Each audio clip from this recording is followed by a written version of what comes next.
ఇప్పుడు ఆంధ్రప్రదేశ్ శాసనసభ deputy speaker Shri Raghuramakrishnaraju గారు మాట్లాడతారు. సరే ముందుకు.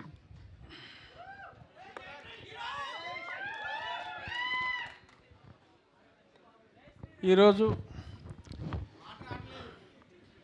ఏం మాట్లాడాలో ఆలోచించి మాట్లాడాలి కదమ్మా, లేదంటే చాలా ఇబ్బందులు ఉంటాయి.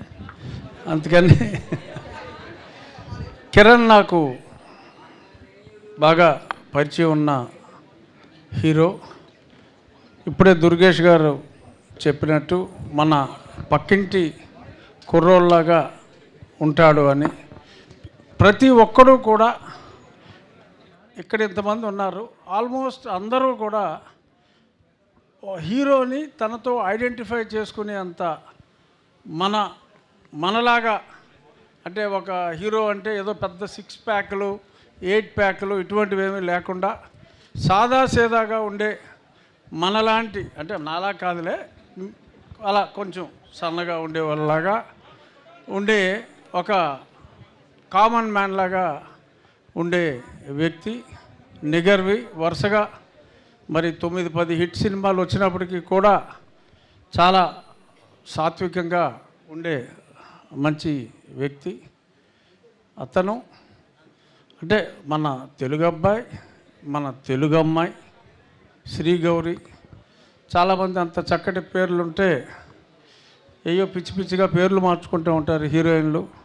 అటువంటిది ఏమీ లేకుండా తల్లిదండ్రులు పెట్టిన పేరే ఉంచుకొని తను స్వతహాగా కర్ణాటక సంగీతం నేర్చుకున్న గాయని. ఇప్పుడే తను ఆ పాట హమ్ చేసింది. నేను ఈ ప్రొడ్యూసర్స్కి, డైరెక్టర్ రాజేష్ గారికి చెప్పేది ఏంటంటే, మళ్ళీ ఈ సినిమా సూపర్ హిట్ అయిన తర్వాత మీరు శ్రీగౌరితో సినిమా తీసినప్పుడు పాటల మటుకు తనతోనే పాడించండి. ఒరిజినల్ సింగర్ కన్నా కూడా చాలా బాగా పాడినట్టు నాకు అనిపించింది. అమ్మాయి హమ్ చేసినప్పుడు చక్కగా పాడింది. ఇంకా ఈ సభకు ముఖ్య అతిథిగా విచ్చేసిన నా ప్రియమిత్రులు దుర్గేష్ గారికి, సందీప్కి, ముఖ్యంగా నిర్మాతలు ఎస్కేఎన్ గారు, ధీరజు, మా అబ్బాయి, వీళ్ళందరూ కూడా కలిసి చదువుకున్నారు. సాయి రాజేష్, అతని టాలెంటు, ఆ హృదయ కాలేయం అనేది ఒక ప్యారడీ సినిమా. అంటే ఈ సినిమా హీరోలు ఎలివేషన్లు, ఎంత ఎలివేషన్లు, హీరోలు ఎలివేషన్లు, ఇక్కడ కొడితే అక్కడికి వెళ్ళిపోవటాలు, ఇవన్నీ అంటే మనం నవ్వుకుంటూ ఉంటాం చూసి. దాన్ని ప్యారడీగా ఒక అందమైన ఫార్మాట్లో ఆ హృదయ కాలేయం అనే సినిమా, అంటే ఎటువంటి సినిమాలు వస్తున్నాయి అంటానికి ఒక నిదర్శనంగా తను అద్భుతంగా ఆ సినిమా చేసి, ఆ సినిమా చూసినప్పుడు అనుకున్నా, ఈ డైరెక్టరు సినిమాల్ని పూర్తిగా అర్థం చేసుకున్నాడు, డెఫినెట్గా చాలా మంచి సినిమాలు తీయగలడు అని. ఎందుకంటే ఎటువంటి సినిమాలు తీయకూడదో ఆ సినిమాని తీసి, ఒరే పిచ్చోళ్ళారా ఇలాంటి సినిమా చూస్తున్నారు మీరు అని చెప్పి దాన్ని చూపెట్టి హిట్ కొట్టి, ఆ తర్వాత అతనిలోని ఒరిజినాలిటీని బయటికి తీసుకొచ్చి అద్భుతమైన సినిమాలు తను తీస్తున్నాడు. నిజంగా మనకి ఒక బాలచందర్, ఒక దాసరి నారాయణరావు గారు లాంటి గొప్ప దర్శకుడు సాయి రాజేష్. ఈ నిర్మాతలు చాలా ఫాస్ట్గా చాలా సినిమాలు తీస్తున్నారు. సరే, సినిమాల్లో సక్సెస్ రేట్ తక్కువైనప్పటికీ చాలా చక్కటి సక్సెస్ రేట్ ఈ నిర్మాతలు సాధించడం చాలా సంతోషంగా ఉంది. ఎందుకంటే వాళ్ళకి కథ మీద చాలా అవగాహన ఉన్నట్టుగా ఈ 4 పాటలు చూసినప్పుడు నాకు అనిపించింది. సినిమాలో కూడా చాలా డెప్త్ ఉన్నట్టుగా. మామూలుగా చాలా సినిమా ఫంక్షన్కి వెళ్తాం, ఈ సినిమా హిట్ అవ్వాలి అని చెప్పి అనేసుకుంటాం, కామన్ అయినప్పటికీ ఈ 4 పాటలు చూసినప్పుడే కొంచెం హృదయాన్ని టచ్ చేసిన సినిమాలాగా, కొంచెం సద్మా సినిమా, వసంత కోకిల సినిమాలో శ్రీదేవి పాత్రకున్నంత డెప్త్ తిను శ్రీగౌరి పాత్రలో ఉన్నట్టుగా నాకు అనిపించింది. చాలా చక్కగా హీరోయిన్లు ఇద్దరు